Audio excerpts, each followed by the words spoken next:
Nous sommes le 22 Tevet. Nous allons étudier le Daf Kouf Aleph dans Masechet Yevamot et nous reprenons 11 lignes avant la fin du Daf Kouf Amun Bet Amar Rav Shmaria Bemema Enet. On avait une Mishnah qui parlait de femmes qui n'avaient pas attendu avant de se remarier, qui étaient mariées avec un premier mari, qui s'étaient remariées après, on ne sait pas, un veuvage ou un divorce avec un premier mari, et qui, avant d'attendre les 3 mois de Afrana, qui permettent justement de savoir si elle est enceinte du premier, s'est remariée, et elle accouche dans les 9 mois qui précèdent la séparation du premier mari, et donc on ne sait pas si c'est un enfant de 9 mois du premier, ou un enfant de moins de 9 mois du second. Et on avait un cas après de Kohanim. On avait dit si les deux pères sont Kohen, on avait dit qu'à la limite, il peut travailler au Beth Amikdash, mais il ne pourra pas prendre des parts à des korbanot qui sont liés au Mishmar, au groupe de Kohanim avec lequel il travaille. En tout cas, il y avait un problème, c'est qu'on avait enseigné dans la Chad de Shmuel qui disait que s'il y a 10 Kohanim dans une pièce, et une femme qui rentre, et on sait qu'un des 10 Kohanim a une relation avec cette femme-là, l'enfant, il est shtuki. Shtuki dans le sens où on ne sait pas c'est qui, et donc du coup, il n'est pas kasher pour la keuna. Évidemment qu'il est kasher en général, parce que son père est Kohen, et donc il est kasher. Mais on ne peut pas le faire travailler, parce que il avait dit Veritalo ulzaro aharav berit kehunat olam au sujet de Pinhas, ce sera pour lui et pour sa descendance. De là, on voit que c'est même si c'est une halakha des Rabbanan, qu'il faut que la descendance soit meyuchas aharav. Il faut qu'un Kohen, pour qu'il puisse travailler, il faut qu'on sache qui est son père. Si on sait que son père est Kohen, mais qu'on ne sait pas qui, eh bien, ça ne marche pas. Midera banane. Et on avait vu que ça n'était que dans le cas où la relation avait été faite bisnout, de manière plus ou moins interdite. Mais si c'était permis, eh bien, et que du coup elle l'a fait, et qu'on a un safek, eh bien, on n'est pas gozer. Et l'Agmara avait un problème sur notre Mishnah, puisque notre Mishnah, par élimination, pour imaginer que le deuxième Kohen l'a prise de manière autorisée, eh bien, on ne trouvait pas d'autre cas que le cas où c'était znout, c'est-à-dire que la femme avait eu la relation avec le deuxième de manière interdite sans mariage. Et du coup, si c'est znout, on aurait dû normalement appliquer la halakha de Shmuel que puisque ici, on ne sait pas qui est le père, et que le fait qu'on ne sache pas qui est le père est lié à une relation qui n'aurait pas dû avoir lieu, on devrait appliquer cette halakha des Rabbanan que vehaitalo ulzaro harav, qu'il faut qu'on sache qui est le père, et sinon il ne peut pas travailler au Beth Amikdash. Du coup, la question sur la Mishnah, c'est comment se fait-il que ce Kohen-là, qui apparemment vient d'une relation interdite, puisse travailler au Beth Amikdash. Rav, Amar Rav Shmaria, Bemema Enet. Dernière possibilité de dire que on peut trouver un cas où finalement dans notre Mishnah, il n'y a pas eu d'interdit. C'est une fille qui a été Mema Enet. Elle a été mariée lorsqu'elle était Ktana, elle était petite. Et elle a été mariée par son frère ou sa mère, qui, en l'absence, lorsque le père est décédé, eh bien la Torah n'a donné le droit qu'au père de faire les kiddushin. Lorsque le père n'est pas là, les chachamim ont donné le droit au frère ou à la mère de marier la fille, mais cette fille-là peut refuser à un moment donné et annuler ce mariage. Si elle a annulé ce mariage-là et qu'elle se marie avec le second, elle n'est pas considérée comme étant divorcée du premier, et donc le Kohen d'après n'épouse pas une divorcée, il épouse une fille qui n'a jamais été mariée. Ce serait le cas de notre Mishnah. La Gemara dit impossible. Pourquoi? Mais Mainet, Mikayalda, impossible. Parce que ici, on est dans un cas où la fille, elle a été Mainet lorsqu'elle était Ktana, lorsqu'elle était mineure, mais elle est censée avoir eu un enfant. Or, on verra ici dans une Mishnah que une mineure ne peut pas avoir d'enfant. Mais Hatane Rabibi, Kamel et Rav Nachman. Il enseigne Rabibi, Shalosh Nashim et Shameshot Bemor. Il y a 3 types de filles qui ont le droit d'utiliser un moyen de contraception qui est un mort, qui est un tissu qu'on met à l'endroit de la relation, qui permet de prendre la semence et d'empêcher la femme de tomber enceinte. Ce sont 3 femmes qui, si elles tombent enceintes, peuvent mettre la vie de quelqu'un en danger. Ktana, une mineure, mais Oberet, une femme enceinte, ou Menika, une femme qui allait. Ktana, Shema Tita Abe Avetamut, de peur qu'à un certain âge, lorsqu'elle est mineure, où elle peut tomber enceinte juste avant justement la puberté, eh bien la grossesse est dangereuse pour elle. Ktana, Shema Tita Abe Avetamut, donc ça c'est la petite, mais Oberet, une femme enceinte, Shema Ta'aser Obara Sandal, des fois, une femme, l'époque de l'Agmara nous dit qu'une femme qui était déjà enceinte, si elle retombe enceinte et qu'elle arrive encore à être fécondée, eh bien ça peut mettre en danger le premier. Menika, Shema Tigmol et Bena, Veyamut. La femme qui allait, de peur que du coup elle arrête d'allaiter le premier et que le premier soit en danger, car à l'époque c'était quasiment le seul moyen de le nourrir, c'était l'allaitement. En tout cas, Ve'ezoïk Tana, là-bas on nous dit sur cette halakha-là que qui est la mineure sur laquelle Rabbi Bibi a dit qu'elle doit utiliser un moyen de contraception, Mibat ahadesre shana veyom echad ad besheisra shana veyom echad, entre 11 ans et 12 ans. Pachot miken, oyater ken, meshameshel kedarka veholechet, dirait Rabbi Meir. Mais avant et après, elle peut. Pourquoi? Parce qu'avant 11 ans, elle ne peut pas tomber enceinte. Et après 12 ans, il n'y a pas de danger. Ça c'est Rabbi Meir. Chachamim omrim, achadzo, vachadzo, meshameshel kedarka veholechet, ou minashamim yerachemu, shlemar shomer petaim Hashem. Les Chachamim ne sont pas d'accord. Chachamim disent qu'on ne peut pas utiliser ces moyens de contraception. Les dangers éventuels qu'il y a, eh bien, Akadosh Baruch Hu s'en occupe. Shomer petaim Hashem, ceux qui ne connaissent pas, ceux qui n'ont pas la chorma de connaître tous les dangers, eh bien, Akadosh Baruch Hu les protège. Et donc, on voit qu'a priori, une ktana ne peut pas tomber enceinte.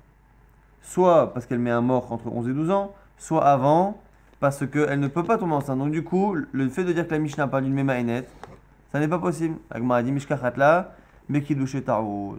La seule possibilité de trouver un cas où la femme s'est mariée à la fois qu'un premier Kohen, à la fois qu'un deuxième, et qu'il n'y a pas eu de problème de Groucha, qu'elle n'a pas été divorcée, parce qu'en fait, dans la Mishnah, on voyait qu'elle ne pouvait pas être veuve du premier. Pourquoi? Parce qu'à un moment donné, la Mishnah nous disait que si l'enfant meurt, eh bien, les deux pères doivent prendre le deuil, doivent être onen. C'est-à-dire que les deux pères sont vivants. Comment une femme peut se marier avec un premier Kohen et après avec un deuxième Kohen et que les deux sont vivants? Il faut que le premier ne la divorce pas. Si le premier la divorce, le deuxième, eh bien, il épousait une groucha. Là, on a trouvé encore un cas où la première fois, il y a eu des kiddushin, mais qui ont été faits betarout. C'est-à-dire qu'ils ont été conditionnés à quelque chose, et cette condition ne s'étant pas appliquée, les kiddushin ont été annulés. Donc, des Rav Yehuda Amar Shmuel, d'Amar Rav Yehuda Amar Shmuel, Mishum Rabbi Ishmael, car Shmuel a dit au nom de Rabbi Ishmael, Vehi lonit pasa. La Torah a dit au sujet de la sota qu'une femme sota, c'est une femme que Vehi lonit pasa, qu'elle n'a pas été prise de force. Asura, Vehi nit pasa muteret. Par contre, si elle a été prise de force, évidemment que cette femme-là est autorisée à son mari. Yesh lecha acheret, she'afalpi shelonit pasa muteret. Et la Gemara déduit de là-bas qu'il y a un autre cas, Vehi lonit pasa. C'est elle qui, parce qu'elle n'a pas été prise de force, elle est interdite. Mais il y en a une autre qui n'est pas prise de force, qui est consentante en ayant une relation avec quelqu'un d'autre, mais qui, elle est autorisée à son mari. C'est qui? Zo shekidushéa kidushe ta'out. C'est celle qui a été mariée avec un premier mari, qui a fait une condition à ce mariage-là. Cette condition ne s'est pas appliquée. Et du coup, cette femme-là, sans guette, elle peut partir de chez elle et se marier avec quelqu'un d'autre. Afilou ben amurkav la aketefa, même à ened volechet la. Cette femme-là, même si elle a encore un bébé du premier mari dans les bras, pour nous dire que le mariage a été plus que validé et consommé, elle peut être Memaenet. Quand on dit Memaenet, elle n'a pas refusé réellement. Elle peut sortir de son premier mari, qui finalement ne l'a jamais réellement épousé. Elle n'a même pas besoin d'un guet d'Erabanan, de peur que ça l'interdise après au Kohanim. Donc ce serait le cas de la Mishnah. On a dit dans la Mishnah, Ayushnem Kohanim vechule, ou Patour al Makato, val Kililato, Shelze, Veshelze. On avait dit que si on ne sait pas qui est son père, eh bien si il maudit son père, ou si il frappe son père, qui sont deux interdits de la Torah, eh bien on ne pourra pas être mechayoto, on ne pourra pas le rendre coupable, puisqu'on ne sait pas exactement, à chaque fois, si c'est son vrai père qui l'a maudit, puisqu'on est dans un cas où on ne sait pas qui est le père de cet enfant. Tanora Banan, on a une braïta qui dit Hikaze vehaza veikaze, kilelze vehaza vekilelze, kilel shne bevatachat, hikashne bevatachat, hayav. Tanakama nous dit que nous, dans la Mishnah, on a dit que s'il a frappé ou maudit un des deux, il n'est pas chayav, parce qu'on ne sait pas si c'est son père. Mais dans le cas où il a maudit ou frappé les deux, soit l'un après l'autre, l'un à la suite de l'autre, à 2 minutes d'intervalle, il a maudit l'un, maudit l'autre, frappé l'un, frappé l'autre, ou même ensemble. Il les a maudits les deux dans la même phrase, ou il les a frappés les deux du même coup. Nous dit Tanakama que dans ce cas-là, on n'a plus de safek, on n'a plus de doute s'il a vraiment maudit son père, parce que c'est sûr que là-dedans il y avait son père, qu'il a maudit ou frappé, donc du coup il est chayav. Rabbi Yehuda Omer, bevatachat chayav, Baiser achaze patou. Rabbi Yehuda fait un petit chilouk. Il dit si vraiment il a frappé ou maudit en même temps les deux, je veux bien. Mais s'il a fait l'un après l'autre, ça ne marche pas. Alors vous allez me dire, mais s'il a fait l'un après l'autre, c'est pareil. C'est pareil. Pourquoi? S'il a fait l'un après l'autre, eh bien, on est sûr qu'il a frappé ou qu'il a maudit son vrai père. Mais en fait, ici, Rabbi Yehuda n'est pas d'accord. Pourquoi? Parce que vous savez que pour être Hayab Minatora, à chaque fois sur quelque chose, il faut que la personne avant me fasse une atra'a. C'est-à-dire elle me prévienne et qu'elle me dise attention, tu es en train d'être Hayab, tu es en train de transgresser l'interdit de maudire ton père ou de frapper ton père. Et après, une fois que la personne transgresse devant ce même témoin, elle est Chayivet Bekorban ou Chayivet Mita. Et du coup, nous dit Rabbi Yehuda, si on sépare les deux actes, qu'il a frappé son père qui est un safek, puis l'autre père qui est un safek, eh bien, ça ne suffit pas. Pourquoi? Parce qu'à chaque fois qu'il l'a fait, la atra'a, la prévention que lui a fait le témoin, elle n'est pas valide, puisque c'est une atra'a de safek. À chaque fois, il lui dit, écoute, on ne sait pas si c'est ton père, et comme on ne sait pas si c'est ton père, ne le maudis pas de peur que. Or, ça, selon Rabbi Yehuda, ça n'est pas une bonne atra'a. Donc, c'est la raison pour laquelle, même si ici, on est certain que puisqu'il a ces deux hommes-là, on ne sait pas qui est le père, mais on sait que dans les deux, il y en a un qui est le père. Le fait qu'il les ait frappés l'un après l'autre, qu'il les ait maudits l'un après l'autre, selon Rabbi Yehuda, ça ne suffit pas parce qu'à chaque fois, la prévention, la tra'a, a été faite, mis safek dans le doute. Et la tra'a de safek, ça ne marche pas. La Gemara, mais par contre, ce qui est intéressant, c'est qu'il est d'accord, Rabbi Yehuda, que dans le cas où la personne a frappé ou maudit son père en même temps, où ici, on est sûr qu'il a maudit son père, et la tra'a, la prévention, elle est bonne, parce que le type, il lui a dit, écoute, voilà, tu vas frapper deux personnes, ou tu vas maudire deux personnes. Sur les deux, il y a ton père. Donc je te préviens, c'est sûr actuellement que tu vas transgresser l'interdit de frapper ou de maudire ton père. Donc la prévention, elle est bonne. L'acte aussi, il est bon, entre guillemets, c'est-à-dire qu'on est sûr que c'est le Issour. Donc Rabbi Yehuda nous dit qu'il est Chayav. Mais le problème, c'est qu'il y a une autre braïta qui nous dit différemment sur le Rabbi Yehuda. Le Hatanya, Rabbi Yehuda Omer, Patur, Bevatachat. Que Rabbi Yehuda dirait que même dans le cas où la personne frappe ou maudit en même temps les deux, eh bien, selon Rabbi Yehuda, il serait pas toi. La Gemara dit très Tanaï à l'Iba de Rabbi Yehuda. C'est une marque qui est Tanaïm à l'Iba de Rabbi Yehuda. C'est-à-dire que Rabbi Yehuda est un Tana, mais même des fois dans les Tanaïm Rishonim, les Tanaïm comme ça anciens, eh bien, il se peut que les Tanaïm qui viennent après, du temps de la Mishnah et de la Braïta, eh bien, soient en désaccord sur ce qu'a dit Rabbi Yehuda. Finalement, on a trois chitotes possibles. On a Chacham Tanakama, qui pense qu'à partir du moment où on sait qu'il a maudit ou qu'il a frappé son père, que ce soit en même temps ou l'un après l'autre, ça marche. On a Rabbi Yehuda, version numéro 1, qui ne rend chayav que si on l'a fait en même temps. Si on l'a fait avec un temps d'attente entre les deux, ça ne marche pas. Pourquoi? Parce qu'à chaque fois, on est obligé de faire une nouvelle prévention. Or, la prévention étant faite à chaque fois mise safek dans le doute, une attrape safek, ça ne marche pas.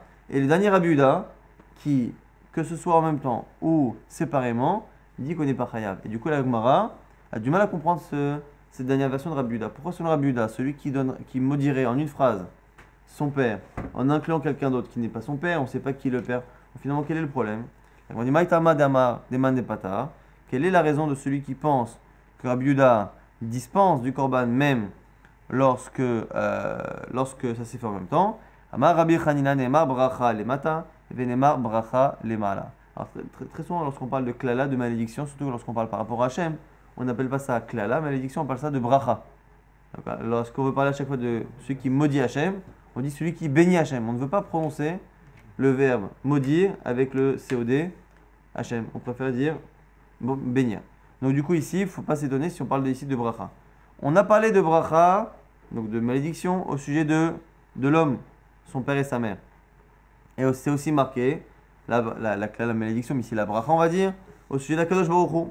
Et donc on va prendre un lien entre les deux. Ma le mala she'en ba shutafut, af le mata she'en ba shutafut. Nous dit cet avis-là, de la même manière que Akadosh Baruch Hu, celui qui le bénit, on va dire, c'est une manière de dire maudire, mais celui qui le bénit n'est chayav que s'il le bénit que lui-même, tout seul Hachem, sans associer une autre divinité. Et bien la même chose, celui qui maudit son père ne sera chayav que si dans sa malédiction, il n'associe pas quelqu'un d'autre. Or ici, on est dans un cas où il y a deux personnes. Un qui est son père sûr, mais on ne sait pas lequel, et l'autre qui est sûr n'est pas son père. Et donc du coup, ici, quoi qu'il arrive, il est certain qu'il a maudit son père, mais il est aussi certain qu'il y a associé quelqu'un. et par ressemblance à l'interdit de maudire Akadosh Baruch Hu, eh bien, on voit que pour le père aussi, ça ne marche pas et il n'y a pas à ce moment-là de Hiyuv. Et ce qui est mieux que ça, il cache Aka Leklala, et puisque on a Ekesh, on a les deux psukim qui se suivent par une fois de frapper son père et une fois de maudire, on va extrapoler cet halakha-là, même dans le cas de frapper. C'est-à-dire, puisque pour bénir Hachem, entre guillemets, eh bien, et être hayav, il faut absolument qu'on ne parle que d'Hachem et pas de quelqu'un d'autre avec. Pareil pour la malédiction de son père, et pareil pour le fait de frapper son père. Donc celui qui frapperait son père, mais avec quelqu'un d'autre en même temps, ne serait pas chayav minatora. On a dit dans la Mishnah. Est-ce que Chayav des Rabbanan? Alors, un Issur de Rabbana, je pense. Je connais pas assez ça la pour le penser, mais je pense que un Issur de Rabbana, c'est Vadaï. Ouais. Ouais. Mais bon, c'est pas marqué clairement.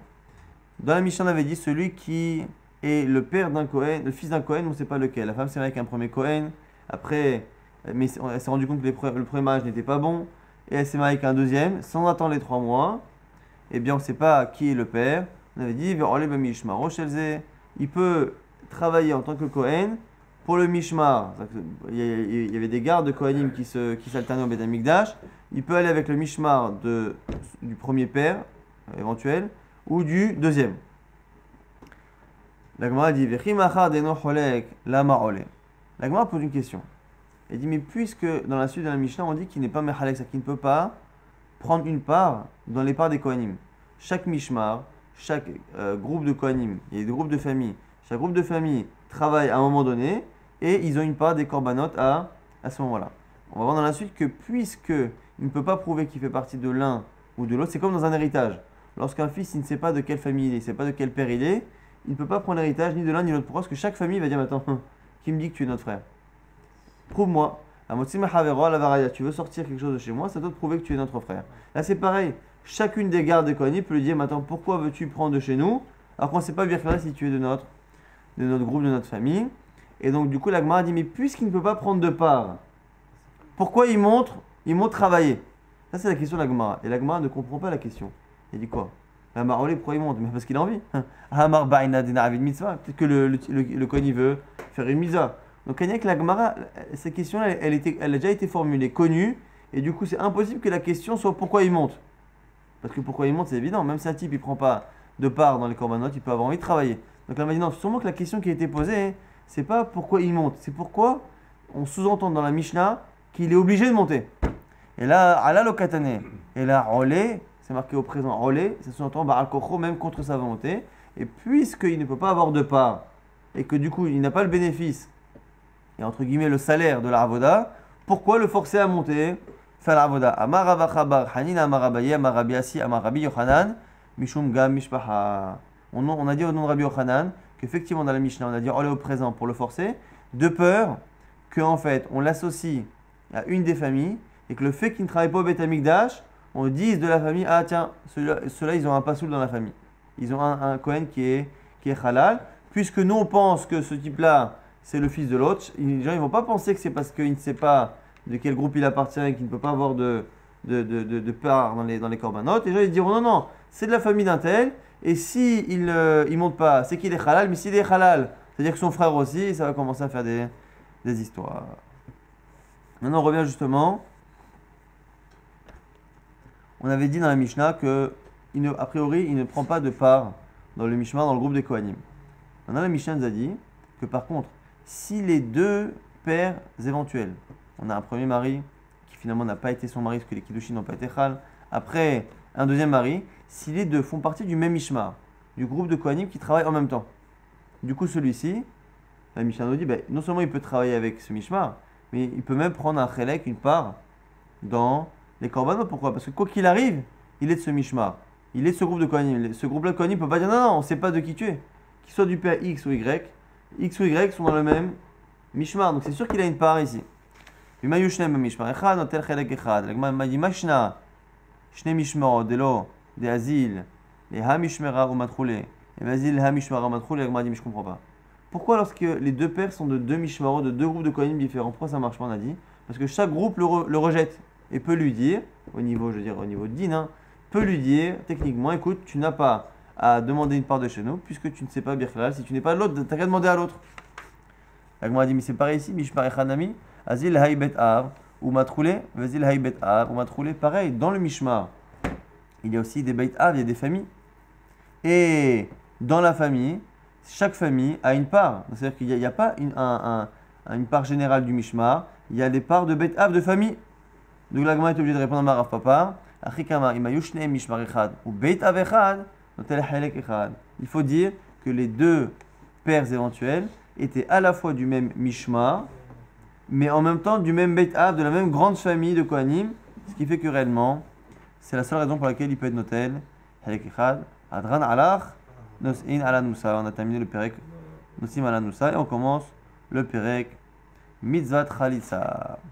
La nouvelle Mishnah nous dit mitzvat chalitza shlosha dayanim vafilu shloshtan hediotot. Le début de la Mishnah est un peu bizarre. On nous dit que la mitzvat chalitza, donc la femme qui refuse la mitzvat de yiboum, ou le mari plutôt qui refuse la mitzvat de yiboum, la femme doit faire chalitza, lui enlever la chaussure, cracher devant lui, lui doit dire des psukim, elle aussi doit dire des psukim. La Mishnah nous dit deux informations apparemment contradictoires, que la mitzvah se fait avec 3 dayanim. Et Mishnah nous continue, nous dit, mais même si c'est 3 personnes stam, normal. Bon, alors va tout poser la question, si c'est 3 dayanim, c'est pas 3 personnes stam. Si c'est 3 stam, c'est pas 3 dayanim. En tout cas, on verra. Maintenant, on verra tous les types de khalitzot qui sont un peu bizarres et qui marchent ou qui ne marchent pas, mais on va pas trop s'attarder parce que ça ne fait pas partie du daf. Aujourd'hui, on en parlera plus tard. Khalsa bemina'al, khalitzatok shera. Si elle a fait avec une chaussure en cuir tendre, la khalitsa elle marche. Be'an pilya, khalitzata psula. Si elle l'a fait avec une chaussure qui est faite en lin, ça ne marche pas. Besandal shesh lo akev kasher, veshen lo akev pasoul. Alors, avec une chaussure qui a une semelle, ça marche. Sans semelle, ça ne marche pas. Il y a qui c'est la semelle, il y a qui c'est le talon. Bon, quoi qu'il arrive, on verra. Minar kuba ulmata khalitzata kshera. Minar kuba ulmala khalitza psula. Si la chaussure est attachée à une partie de la jambe qui est inférieure au genou, ça marche. Si la chaussure est lacée, imaginons avec une chaussure montante qui est attachée en haut du genou et que la femme a détaché à cet endroit-là la chaussure, et bien la khalitza ne marche pas. Khalsa, besandal shenlo, shenshelo, ou besandal shelaes, ou beshel small, beyamin, khalitza kshera. Si elle a fait la khalitza avec une chaussure qui n'appartient pas au beau-frère, ou une sandale qui est faite en matériau, en bois, ou il a fait avec la chaussure gauche sur le pied droit ou l'inverse, la khalitza elle est bonne. Khalitza begadol, shu yachol al arbo, ou bekatan shu chope et rov raglo. Khalitza zakshera, encore une khalitza qui marche, et une khalitza qui est faite avec une chaussure que le beau-frère a, qui est trop grande pour lui, mais qui lui permet tout de même de marcher avec. Si c'est pas vraiment trop grand, s'il peut marcher avec, ou s'il a une chaussure petite, mais que cette chaussure petite arrive à recouvrir la majorité de son pied. À l'époque, les chaussures étaient faites de telle sorte qu'une chaussure petite pouvait être chaussée. Aujourd'hui, on ne peut pas bien la chaussée, mais à l'époque, les chaussures, on les attachait différemment et on pouvait les mettre. En tout cas, c'était des khalitzot qui sont kshérot. On ne rentrera pas en détail là-dedans, on en parlera plus tard. En tout cas, la Gemara pose la première question évidente sur le début de la Mishnah. Si tu me dis au début, à la fin de la première phrase, que la khalitza peut être faite avec 3 personnes, stam, 3 personnes qui n'ont aucune connaissance particulière. Pourquoi m'avoir dit qu'il faut 3 dayanim? Entre dayanim et idiotot, il y a un monde. La Gemara dit hakamash malan de beinan shlosha yodaim lakrot ka'en dayanim. De là, on apprend que les 3 idiotot, les 3 personnes stam qui doivent être présentes pour la khalitza, doivent avoir un point commun avec des dayanim. C'est quoi le point commun? C'est le fait que les dayanim ont la mitzvah lechatrila de faire dire un pasouk au beau-frère et 2 versets à la yibama, à la belle-sœur. Et pour pouvoir faire répéter ces mots-là, il faut être hébraïsant et connaître un peu le Tanakh. Et du coup, le minimum que l'on demande, c'est que les 3 idiotot connaissent au moins un peu le Tanakh et puissent faire répéter cette phrase comme des dayanim. Mais dans l'absolu, on n'a pas besoin de dayanim. La Gemara confirme cette lecture-là ici, c'est une lecture que les Amoraïm de la Gemara ont eu de la Mishnah. La Gemara ici a trouvé a posteriori un appui très fort à cette lecture-là par une braïta qui est à l'époque de la Mishnah presque, mais qu'on a retrouvé plus tard et qui nous permet de dire qu'effectivement on a bien lu la Mishnah. Tanina lehatetno rabanan, une braïta qui dit clairement mizat khalitsa Bishloshash, Yadim Lakrot, Kaen Dayanim, Rabbi Uda Bachamisha. On a bien une braïta qui dit clairement que la Midat Khalitsa, c'est 3 stam, 3 juifs normaux, mais qui savent faire répéter les psukim. Et donc on a bien eu raison de comprendre et de résoudre la contradiction entre le fait qu'on ait dit 3 Dayanim et 3 stam, c'est-à-dire que c'est 3 stam qui savent faire lire comme des Dayanim. Intéressant qu'au passage on nous dit que Rabbi Uda demande 5 personnes. Agma dit Maïtamad et Tanakama. Maintenant on va s'attacher à cette marloquette là. Pourquoi 3 et 5? Et ce sera le sujet jusqu'à la fin du DAF. Pourquoi 3 selon Tanakama? Maïtamad Tanakama. Netanya Zekenim. C'est marqué dans la Torah. Si le beau-frère ne veut pas prendre sa belle-sœur pour femme, eh bien elle ira, la belle-sœur, à Sha'ara et la Zekenim, vers les Zekenim. Et les Zekenim ici c'est au pluriel. Donc finalement il y a minimum 2 personnes. Shneim. Et il y en a un principe qu'on ne peut jamais avoir un beddin qui est un chiffre pair. Pourquoi? Parce que le beddin, il tranche à Haré Rabim les hatot, il tranche selon la majorité. Or, si on a un chiffre pair, eh bien il se peut qu'on n'ait pas de majorité. Et donc du coup, pour qu'on puisse appliquer le principe de Haré Rabim les hatot, eh bien toujours on a un beddin qui est impair. Et donc on rajoute 2 minimum, c'est... Ah, ça on verra après. Rabbi Uda qui demande 5. Il dit parce qu'en fait, lui il a marqué 2 fois Zekenim. On a vu en premier pasuk, il a marqué Zekenim. Deuxième pasuk, Vekar Ulo, Zikne Eiro, et dit Beru Elav. Et les fameux Zikne Eiro, les fameux sages de la ville, vont l'appeler et lui parler. Et là-bas, il a marqué 2 fois Zikne. Zekenim, première fois, c'est un pluriel, c'est 2. Zikne, deuxième fois, ça fait 2. 2 et 2, 4. Et quand on veut pas un chiffre pair, on rajoute 5, on arrive à la kha de Rabbi Uda. Zikne shnaim, zikenim shnaim, ve'en bedin shakul, mosifim alehem od echad, arekan chamisha. Marloquette, 3 ou 5. Est-ce qu'on compte le premier zekenim et pas le deuxième? Ou est-ce que selon Rabbi Uda, on compte les 2? Et là, ce qui est intéressant, c'est qu'on va avoir encore une fois les drachot avec un jeu de chaises musicales, c'est-à-dire que il est doresh une halakha de zikne, on a vu, Rabbi Uda, il apprend une halakha de zikne, il apprend qu'on en apprend 2 de plus, 2 et 2, 4, donc plus 1, 5. Maintenant, puisque ce mot-là, zikne, Chachamim ne l'utilise pas pour apprendre cette halakha-là. Il faut apprendre une autre halakha. Donc, il va apprendre une halakha maintenant X. Ah, mais puisque Rabbi Uda, il n'apprend pas d'ici cette halakha X, il faut qu'il l'apprenne d'ailleurs. Donc, il va apprendre un autre pasouk. Mais ce pasouk-là, Chachamim n'en pas besoin. Donc, on va commencer comme ça. On en a comme ça jusqu'à la fin du daf quasiment. Tanakama, hay zikne, may avidle. Ce mot zikne-là, Rabbi Uda en a besoin pour apprendre que 2 plus 2, qui font effectivement ici 2 plus 2, ça fait 5, c'est connu. Et ici, Chachamim n'en a pas besoin. Donc qu'est-ce que Chachamim apprennent du mot zikne? La Gemara dit va aller l'herbouiller afilou shosha idiotot. Pour apprendre justement cette halakha qu'on a dit au début, qu'on n'a pas besoin de yanim. Pourquoi? Parce qu'en fait, la première fois c'est marqué zekenim ou zikne ero. Zekenim en général, souvent c'est ze shekana chokma, c'est le chacham. Mais lorsque tu dis une deuxième fois zekenim, le sens premier, le sens en hébreu zekenim, c'est quoi? C'est un vieux. C'est un vieux. Quand on dit un vieux stam, on imagine que c'est un chacham. Lorsque tu dis non, un vieux, une deuxième fois, ça veut dire non stam, juste un vieux, sous-entendu. Pas forcément quelqu'un qui a la chokma et qui est forcément dayan. Donc du mot zikne que Rabbi Uda utilise pour apprendre le chiffre 5, eh bien, chachamim l'apprennent, Tanakama l'apprend pour apprendre le fait qu'on n'a pas besoin de dayanim. Mais du coup, Rabbi Uda, d'où il apprend le fait qu'on n'a pas besoin de dayanim? Il a besoin du pasuk et le mot zikne, il l'a déjà utilisé pour apprendre le chiffre 5. Et Rabbi Uda, idiotot menale, d'où il apprend? La Gemara propose, mais elle va réfuter, propose il y a marqué à un moment donné, il y a marqué le'aine aux yeux de. Veni gesha yibimto elav le'aine hazekenim. Elle s'approchera de lui, le'aine hazekenim, aux yeux des zekenim. De là on apprend, regardez, la marmar, le'aine prat les soumim. Le'aine pour dire que ça vient exclure un aveugle. Il faut qu'ils aient des yeux, les zekenim, les fameux 3 qui sont présents, le bedin doivent avoir des yeux, ils doivent être voyants. Et de là, on va déduire que si on demande qu'ils soient voyants, on peut apprendre de là au passage qu'ils n'ont pas besoin d'être dayan. Pourquoi? Parce qu'un dayan, il ne faut pas qu'il ait de moum, il ne faut pas qu'il ait de défaut.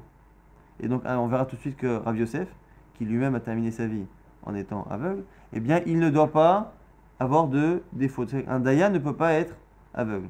Or, si ici on a besoin d'un pasouk pour me dire que le bedin de la khalitsa, eh bien, il y en a un de trois qui ne doit pas être aveugle, parce que c'est une khalissa, ça sous-entend qu'à la base, on n'a pas besoin de dayanim. Pourquoi? Parce que si on a besoin de dayanim, c'est pas chaud qu'un dayan, dans tous les cas, il ne peut pas être aveugle. Par exemple, préciser que dans la khalissa, il ne doit pas être aveugle. Nafkalem, il est aïné, damar mar, il est aïné pratesumim, mais il est tsarech, il est aïné les maroutesumim. Puisqu'on a besoin, dans la khalissa, de m'apprendre qu'on ne peut pas avoir un aveugle, Shema Mina Dafilotiotot, de là on apprend que Bichlal, on n'a pas besoin d'un dayan. Pourquoi? Des Kadatar, Sanedrin, Beinan. Parce que si on avait besoin d'un dayan, la Malil Maroutesumim, à quoi me sert ce pasouk-là m'apprendre qu'ici on n'a pas besoin, on n'a pas le droit d'avoir un aveugle.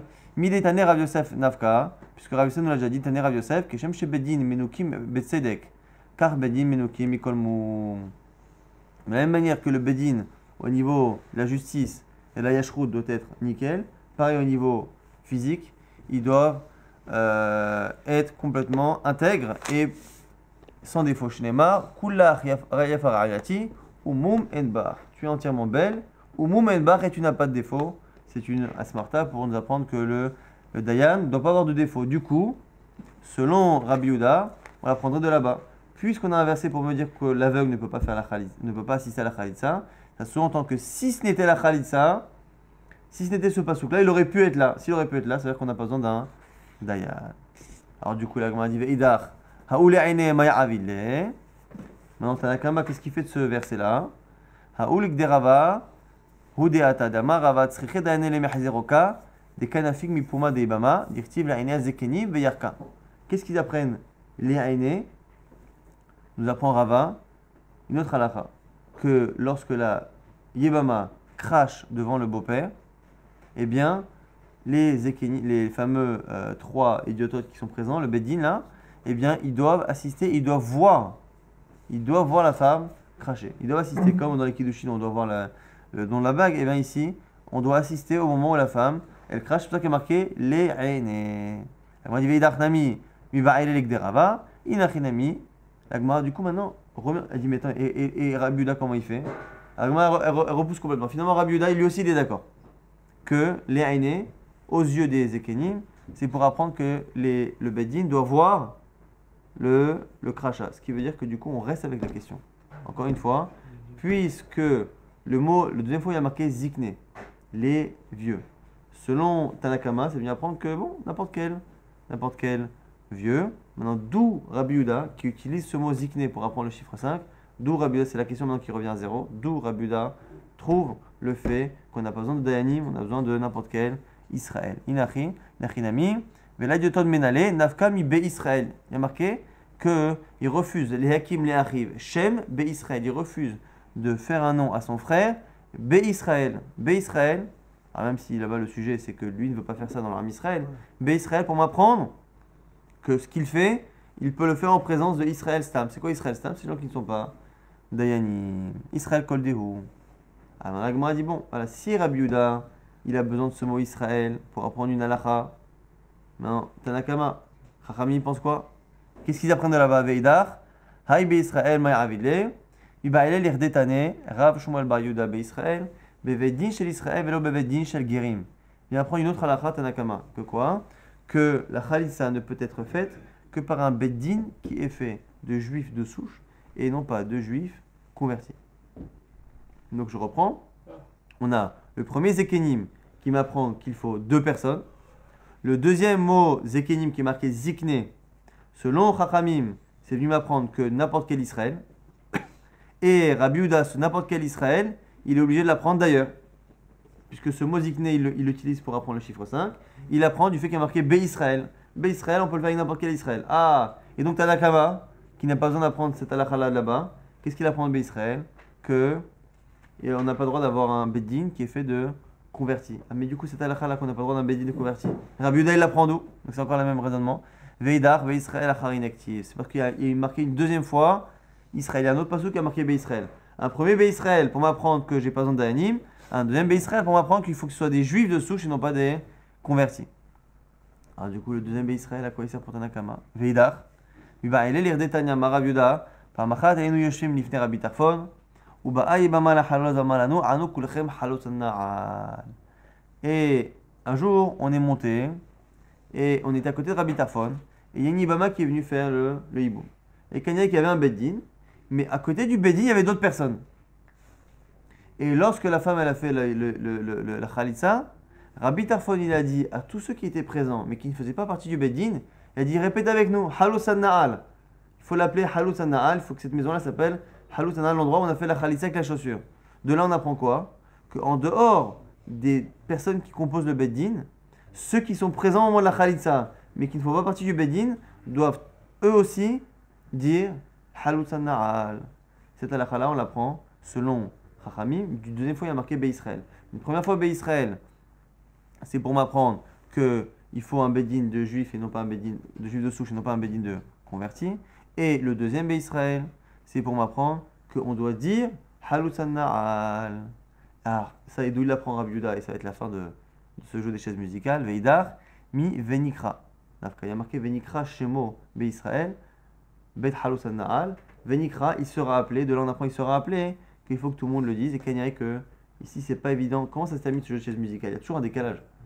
Si à chaque fois, puisqu'il y a un décalage au début, si à chaque fois tous les mots qui sont en trop, tout le monde est d'accord pour faire une dracha, c'est une histoire sans fin. Sauf que souvent à la fin on termine par un mot où on peut être d'oresh comme on peut ne pas être d'oresh. On peut dire qu'il est en trop et qu'on apprend une halakha, et on peut dire qu'il n'est pas en trop, et c'est là que un il dira que oui, l'autre dira non, et on arrive à boucler l'histoire.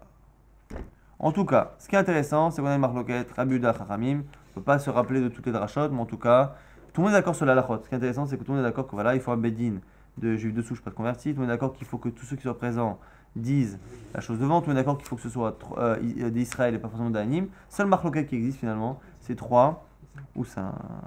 Et là, mais attendez la Gemara, Vekarou Shnaim, Vedibero Shnaim. La Gemara dit attends, mais si c'est ça, si à chaque fois qu'il y a un pluriel, Zekenim, pluriel, tu m'apprends 2. Selon Rabbi Yehuda, Zikne, tu m'apprends encore 2, si ce n'est Chachamim qui apprend d'autres choses. Mais quoi, à chaque fois qu'il y a un pluriel, tu apprends que tu rajoutes 2, mais si c'est ça. Ok, Zikne, tu t'en es sorti. Mais j'en ai d'autres des pluriels.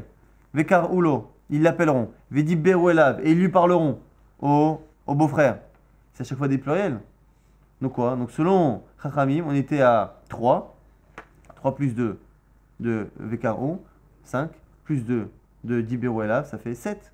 Et selon Rabbi Yehuda, on était à 5. 5 plus 2 plus 2, ça fait 9. On arrive à 5.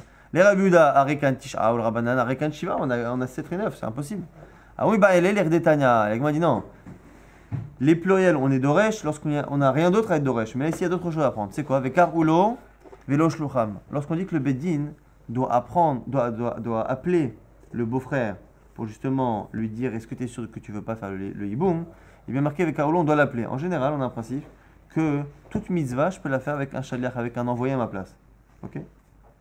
Shluchokemoto, celui que j'envoie, il a le même statut que moi, il peut faire la même mitzvah, il a les mêmes capacités que moi. Sauf que ici, c'est le seul cas où la Torah ne veut pas qu'on envoie un shaliach. Le Beddin doit appeler la personne verbalement et ne doit pas passer par un intermédiaire. Donc ça, avec Karoulo, ils l'appelleront, mais ils l'appelleront, attention, il ne faut pas envoyer quelqu'un. Vedi Beru Elav, et lorsqu'on dit ils lui parleront et lui diront bon quoi, tu veux pas, t'es sûr? Ah ça c'est en trop aussi, Vedi Beru, ils lui parleront. Et qu'est-ce qu'on vient apprendre? Au lieu de dire que le mot qui est marqué Vedi Beru, ils lui parleront, c'est en trop pour me dire qu'ils sont encore un pluriel, donc on va apprendre encore une paire de 2 et on va arriver à 5, 7, 9, non. C'est pour m'apprendre quoi? Vedi Beru, qu'il y a un autre dibour, une autre parole.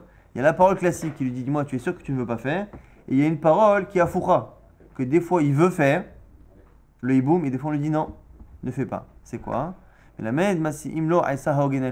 lui donne conseil. C'est-à-dire que même s'il y a une mitzvah de la Torah de faire hiboum, la Torah a permis de faire khalitsa. Donc celui qui fait une khalitsa, il rate la mitzvah de hiboum et fait une mitzvah aussi de khalitsa dans le cas où il ne peut pas.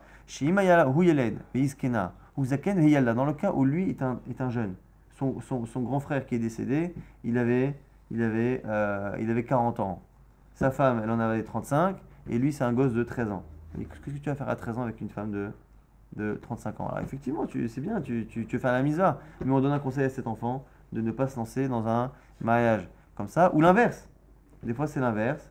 C'est le grand frère qui récupère la femme du petit frère, et la femme, elle veut faire le hiboum, et lui aussi veut faire le hiboum, sauf que lui, il a 70 ans passés, et elle en a 15, et du coup, là aussi, pareil, on dit, écoute, on lui donne conseil, c'est joli de faire une mitzvah, mais il ne faut pas non plus aller dans le mur, surtout qu'ici, la Torah a laissé une possibilité. S'il n'y a pas de possibilité sur autre chose, la Torah a donné la possibilité.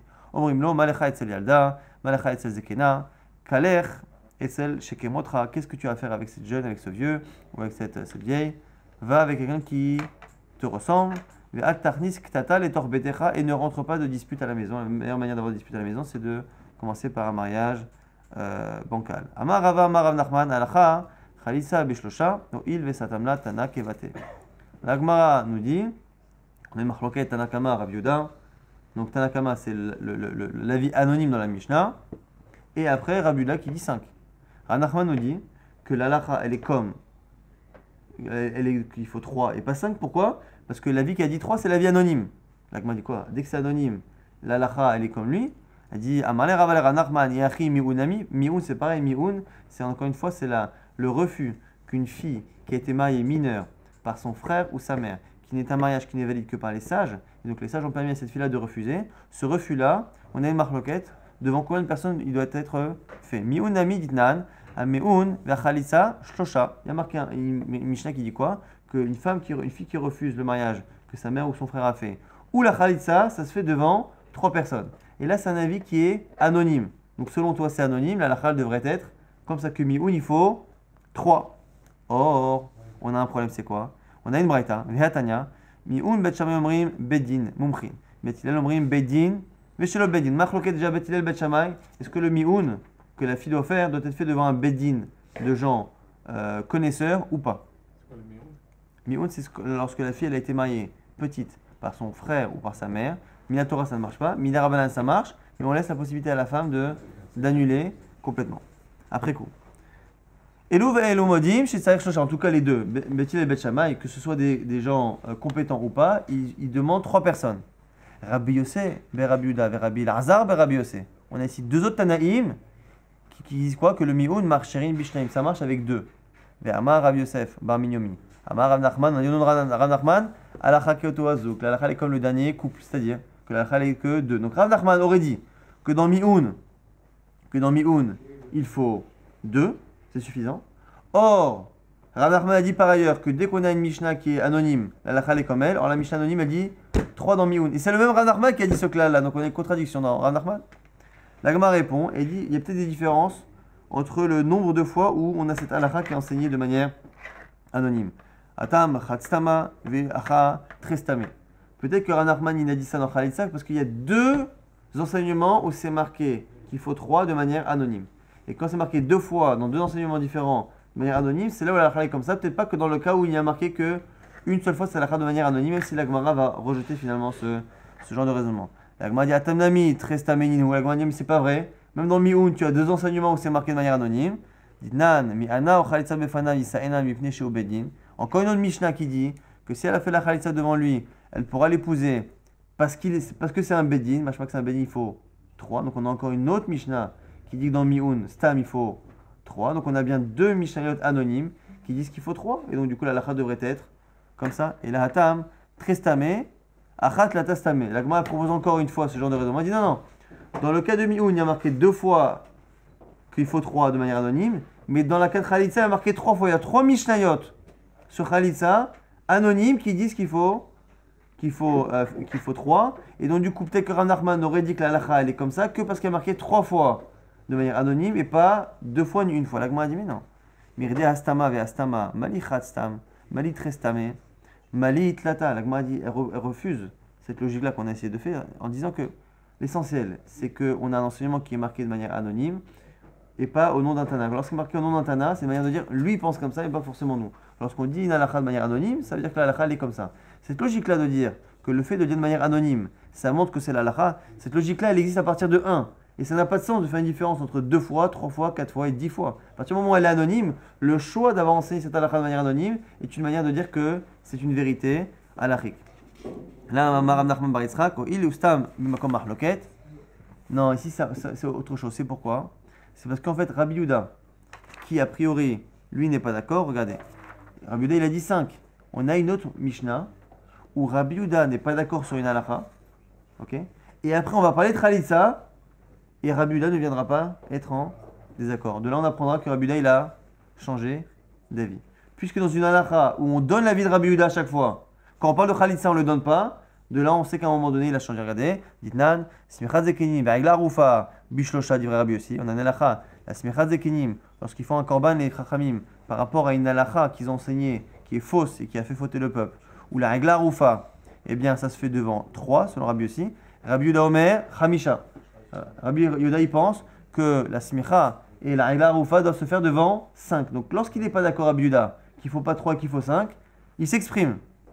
Khalitsa ve amionin. Maintenant une khalitsa ou le mioun, mais la khalitsa, bishlosha, là-bas c'est marqué dans le Mishnah que le khalitsa c'est 3. Et on ne voit plus Rabbi Yuda qui vient dire oh 5, comme ce qu'on a vu nous précédemment. Et là-bas, le kapalig Rabbi Yuda, Shma'amina Adarbe Rabbi Yuda, Shma'amina, de là tu apprends qu'il a été Roserbo. Encore le temps ou pas?